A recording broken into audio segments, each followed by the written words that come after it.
Hello and welcome to Prep Smart. So today we are going to discuss about the newses that came in Indian Express and the Hindu of 8th July. So these are the major newses that we are going to cover today. First, we are going to start with the major takeaways from Prime Minister Modi's Indonesia visit. Then we are going to talk about an article that has come in the Hindu today on EV transition of India and what is the importance of retrofitment in India's EV future. Next, we are going to talk about the Prohibition of Child Marriage Act 2006 and why this act is there in the news. Next, there has a report came out regarding the school dropout rate, and we have seen that in the year 2025-26, there has been a decline in the school dropout rate. So we are going to talk about those statistics. Then we are going to understand what is index of service production. And at the last, we're going to talk about BRICS nation. They have a meeting recently regarding the timely exchange of information on the drugs that has been used in the BRICS countries. Okay, so let us start with today's discussion. And before that, I would be like to comment also if you are liking these sessions and they are helping you, or if you have any kind of feedback, please let me know in the comment. That will actually motivate me and also help me to improve to bring these sessions to you. Okay, so now moving to the first news of today, that is the major takeaways from Prime Minister Modi's Indonesia visit. So this comes under the international relation of the GS paper. Now, what is the context? Yesterday only we discussed that Prime Minister Modi has arrived on Indonesia on Monday, and after that he is going to visit Australia and then New Zealand. And the major focus here is India wants to strengthen its diplomatic relationship with the Southeast Asian countries and Australia altogether, and India also wants to act on its India Act East policy and Mahasagar vision. Now, what are the key takeaways of this meeting? So there are very few important key takeaways. First, Indonesia has given Prime Minister Modi its highest civilian honor, which is the Bintang Adipurna of the Republic of Indonesia. So this is very important for exams like SSC CGL is going to be conducted somewhere around August, September. Then your BPSC is also coming, UPPSC is also coming. So these informations are very important. So first, Prime Minister Modi is now the second Indian Prime Minister after Prime Minister Jawaharlal Nehru who received this award. Now, Prime Minister Jawaharlal Nehru, he received the award on the year 1995 and he received it posthumously. Okay, posthumously, that is after his death. But Prime Minister Modi is the only Prime Minister, if we say, who received this award during his lifetime. Okay, so these data, they can tweak it in the question paper. Please read the statements very carefully. If they ask Prime Minister Modi is the first Prime Minister to receive such award, that will be a wrong statement, because he is the second such Prime Minister from India who received this award, but he is the first Prime Minister from India who received the award during his lifetime. Okay, so these are the certain things we will be keeping in mind.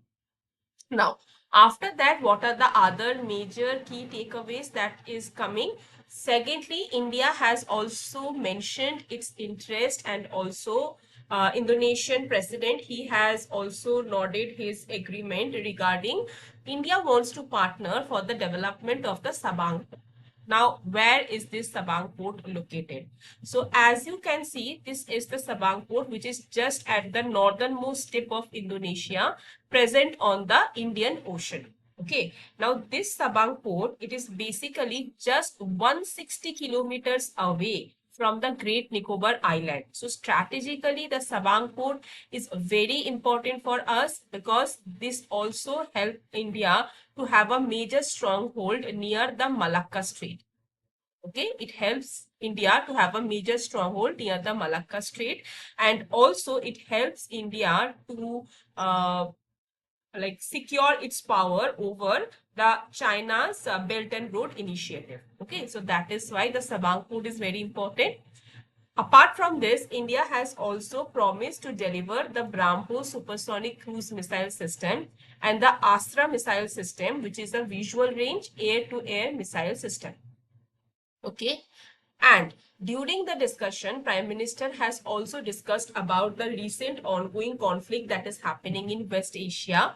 Regarding that, he has informed that regarding the Palestinian issue, India continues to support the two-state solution and the pursuit of lasting peace. Okay, so what is the two-state solution?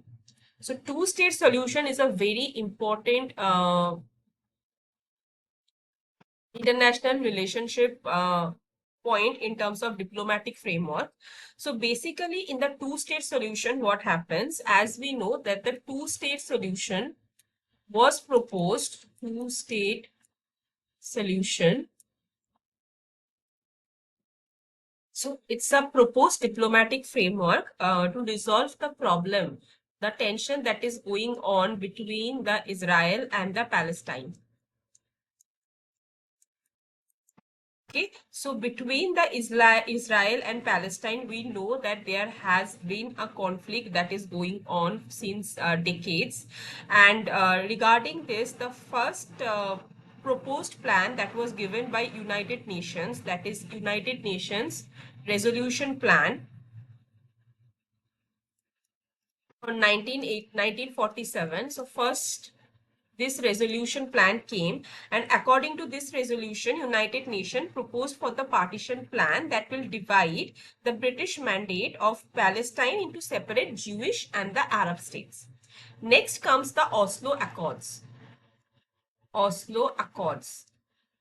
Now, Oslo Accords came in 1993, and this is the closest where the two sides, that is Israel and Palestine, they come to agree for a peace accord, where they basically come to in agreement with the Palestinian Authority, and they agreed for making a stepping stone toward a full statehood.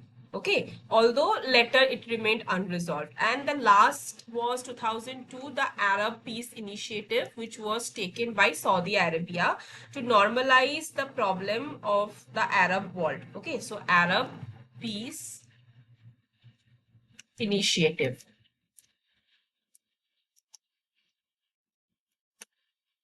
This came in 2002. Now, as per this, basically, this two-state solution, which is proposed for the peace in the Palestine as well as Israel, it is proposed that separating the territories of the two different states, basically West Bank and Gaza Strip, to be given to the Palestinians, West Bank and Gaza Strip to be given to the Palestinians, and the remaining part will be under the Israel control. Although we know that the conflict has not been resoluted and continuously there has been war going on. So that is all about the two-state solution, and that is what India has always conferred upon, that to resolve this problem we have to go for the two-state solution. Okay. Now, the last takeaway that is there from this Indonesia visit of Prime Minister Modi ji is that he also announced a IIM Bangalore campus in Indonesia. Basically, we know that there is a very renowned reputation of India's higher educational system in the global level.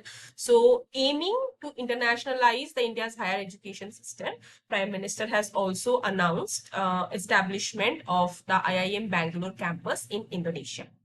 Okay. Now, next we are going to talk about India's EV transition cannot afford to ignore retrofitment.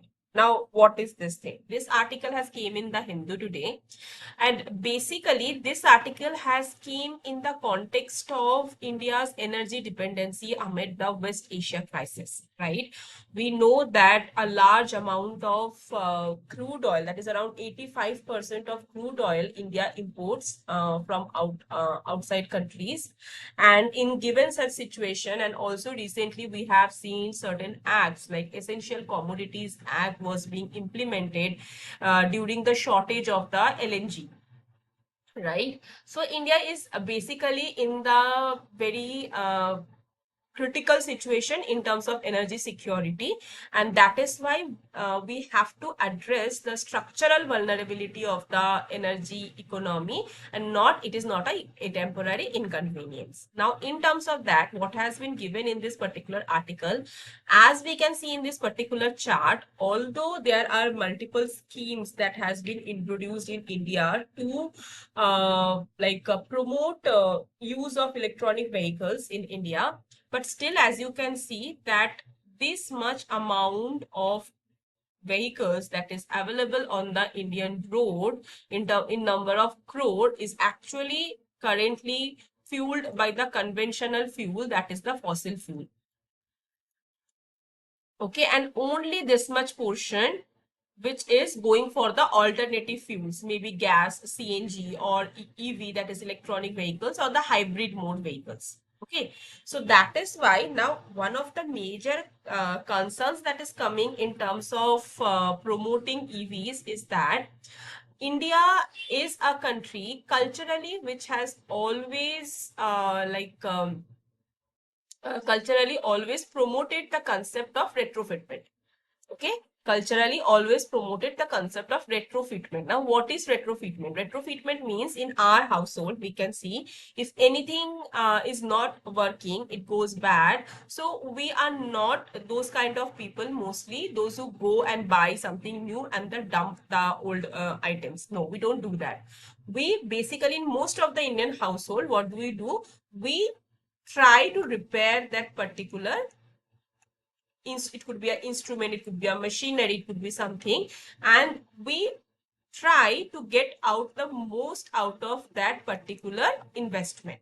So now if any policy comes regarding the electronic vehicles or EV transition, and government comes out with any policy that okay, because the vehicles that are already there is not complying with the current pollution norms and current energy target, so you have to dump all those vehicles and you have to buy the new one. So that becomes that will become like public will become very get adherence with such kind of policy. So that is why it has been proposed for going for the retrofitment.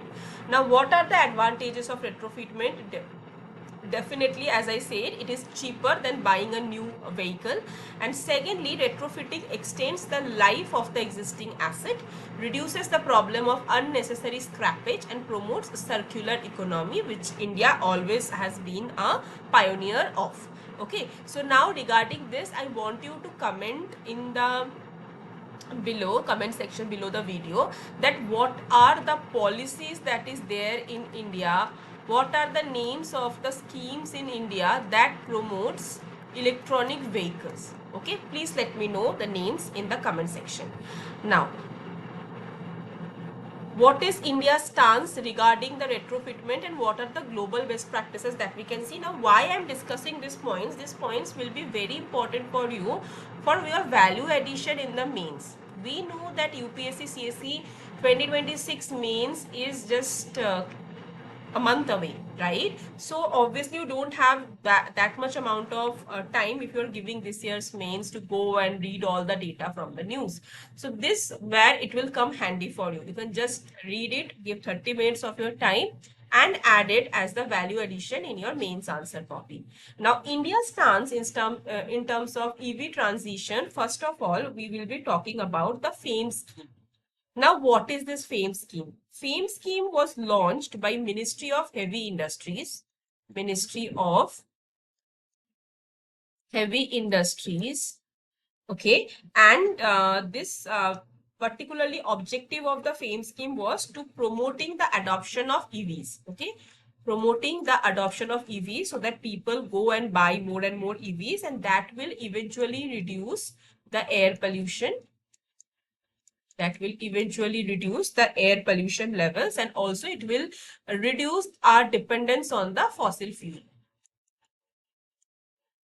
Okay, that was basically the aim of the FAME scheme, and also it was promoting the Make in India initiative. Now, this FAME scheme was launched around 2015, but later FAME 2 also came, the second stage of FAME scheme, but later it got replaced by another scheme, which is the PM E-Drive. PM E-Drive. Okay, now PM E-Drive scheme was launched in 2024, and because of that, basically promoting different type of EVs like two-wheelers, three-wheelers, etc. was like promoted by the government. Okay, now apart from that, Madhya Pradesh as a state has also taken steps to create a one-stop portal for subsidy access. Like basically, if you are buying EV in and you are a resident of Madhya Pradesh, or the car is getting registered under MP, so you are getting certain subsidies. So for that, there is a one-stop portal, and also they have promoted statewide retrofitment agency. So they have opted for statewide agencies rather than local agencies, because local agencies may have like differences in the policies and the regulations they go for. So for uniformity, they have gone for the statewide agencies. Globally, if we talk, Europe is examining for the implementation of circular mobility models, and Nepal has already moved towards permitting and supporting retrofit solutions. Okay, so now what could be some of the way forwards that India can look up for? So these are the things that India can look for its strategic move towards the EV transition. First, obviously, India has to standardize the policies that it has, and also it has to, there are financial asset companies, they have to recognize the retrofitted vehicles as financiable assets. Okay, if they don't go, then people will not go for retrofitting. Like basically, if you are changing the parts only, and then if you want to sell that particular vehicle and you are not getting enough amount of money after selling it, then that will not encourage people for going for retrofitting. Okay, then definitely we have to go for certification and safety standards, right? That will eliminate the low quality informal conversions. That will and second, we have to go for a rationalized GST treatment, right? Again, same thing, if the retrofitted kits that are being used, they are taxed on a disadvantage rate as compared to new EVs, then again people will not have any encouragement to going for retrofitting. Okay, then obviously the public data availability and e-drive scheme integration. Okay, as we already talked about PM e-drive scheme, this extends subsidy support to zero emission trucks. Okay, that will also, if they consider retrofitment in these zero emission trucks or two-wheelers or three-wheelers, as I talked about, then that will also enhance the encouragement among people for going for retrofitment. Okay, so I hope now you are understanding what this article is talking about. Next, we are going to talk about a verdict has come from the Allahabad High Court upholding the uniform legal marriage age for all religions. Basically, in India, the legal marriage age for girls is 18 years, and for boys, it's 21 years. Now, basically, there has a case that has come up in Allahabad High Court, where there was a petition filed regarding like some person, they have came with the thing that according to the Sharia law, okay, so when a girl reaches her adolescence, Okay, when a girl reaches her adolescence or she reaches her puberty, basically she is eligible for getting married. Okay, so if she reaches her puberty, she is eligible to getting married. Now, the court has said that no, this can't be, because this will be inconsistent with two acts.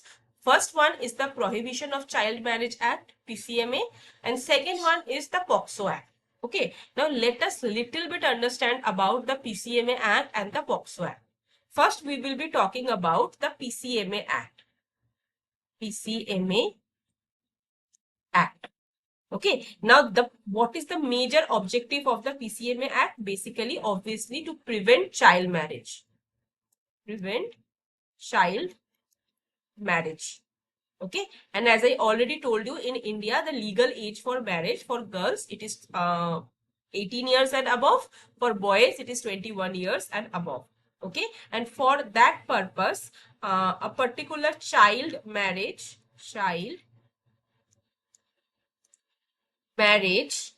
prohibition officer is also appointed. Prohibition officer is also appointed who will be looking up for such issues.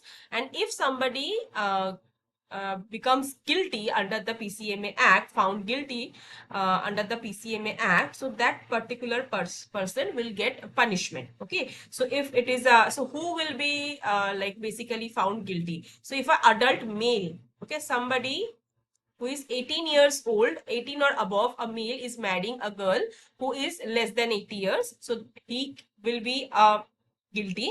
Other than that, a person who is performing or conducting the child marriage, basically the Purohit or the Brahmins, or in other religions, whosoever is conducting the marriage, they will be found guilty. So they will be having the punishment. And also the parent and the guardian, okay, they are also getting the punishment. Okay, so this law basically came for protecting the child right, especially for the girl child, because the cases of marriage for a minor is way more in case of a girl as compared to a boy in our country. Okay, now next one is the POXO Act. POXO. Now, POXO is always very much in the news. It is very important for us to know about POXO as well. So, POXO is basically protection of children from sexual offenses. Okay. Now, here the objective is to basically protect the child from any kind of sexual abuse, harassment, or pornography. Okay. Now, here the age limit is anybody below, like anybody means irrespective of gender, the person should be below 18 years. So it's basically a gender neutral act. Okay, and for speedy trial, there are also special courts where the speedy trials are given, and obviously the entire process should be very much child friendly process. Okay, and definitely the identity of the child should not be disclosed. Identity should not be disclosed.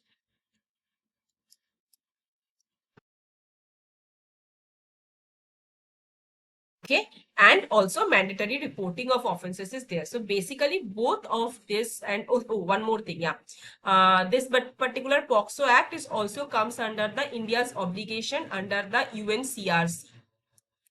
Okay, India's obligation under UNCRC, basically UN Convention on the Rights of the Child. So India has the POXO Act so that it can implement the UNCRC.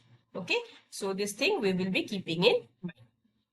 Next, we will be going to the next news. Very important. Recently, the Unified District Information System for Education Plus. This one.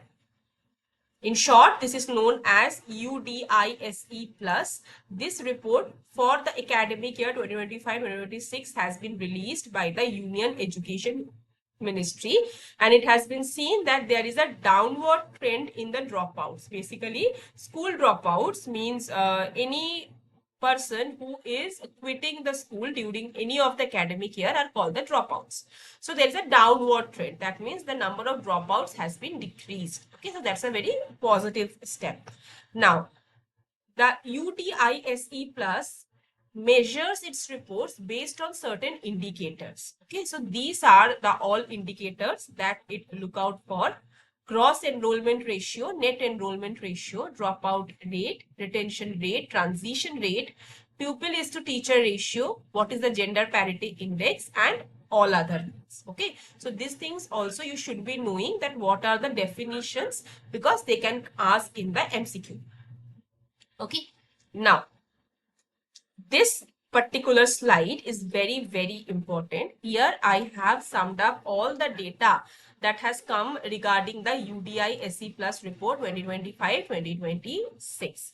Okay, so as we can see that there are the dropout levels, as you can see that there is dropout level fall 1.8% from 2.3% in the primary level, like grade 3 to 5. Then it has been 7% from 8.2% in the secondary level, like 9 to 12. So all the data which can be important for your upcoming mains examination. Okay, upcoming UPSC CSC mains 2026 is given here. So I would like you to pause the video here, take a screenshot, and please use this data, because these are very recent data. Many of the students will miss out because obviously everybody is busy for the answer writing practice and covering the syllabus.